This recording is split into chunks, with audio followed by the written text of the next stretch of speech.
If you can't tell by my previous videos, I like to indulge myself on very obscure and weird mangas. And this one is very, very special. You know how so many YouTubers use viewer discretion is advised as like some sort of joke?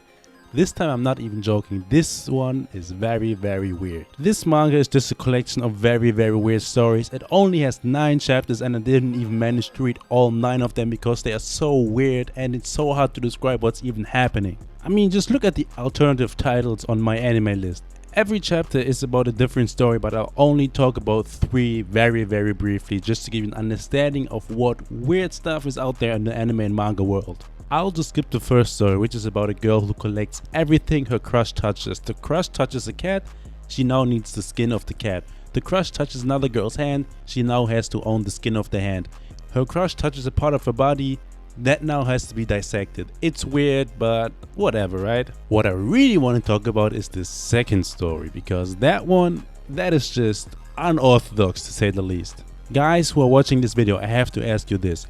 Have you ever wondered who gives the best head? Because in this story, the main character is trying to figure out who is actually giving the best head, and that is the whole storyline. I don't know what kind of wrist this main character has, but he manages to hook up with everybody, and while he's at it, he creates a diary entry for every single experience. And it's not just old women, young women, foreigners, you know. He's also targeting very specific type of people, like women with diseases, women that will blow him while she's eating pasta, blowing him while she's eating Lars, blowing him while she's eating ice cubes, blowing him while she's eating worms. And if that is not weird enough for you, I'll just put up this panel. I won't even talk about what he's doing in those panels. You can just let your imagination run wild. But this dude just keeps on escalating, so now he's going for corpses and actual skeletons until he goes for the final experience, blowing himself with his own head. And that is the end of this manga. I know that's a lot to swallow, so let's quickly talk about the second story, which is not as weird until we talk about the fetus collection, which will actually blow your mind. The second story is about a very fashionable high school trend among schoolgirls where they cut up their stomach in order to look better. Some would say this is a bit graphic. I mean, this chapter is called Harakiri for a reason and there's a lot of blood in there. Well, it's about this one girl who's stunning on the other host because she can cut up her stomach much wider than everybody else before passing out, so she's like the queen basically.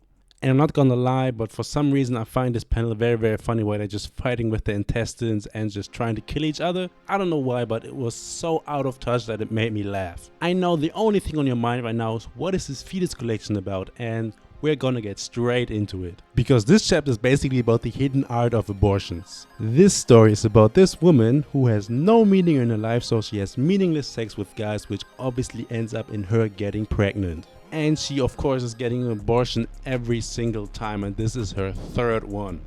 But you see, this world is a bit special because the dead fetuses don't just disappear, they cling onto your head. And she coincidentally meets an old friend who had 5 abortions and she's flexing on her and calls her a loser because she only had 3. So now a competition starts about who can have more abortions.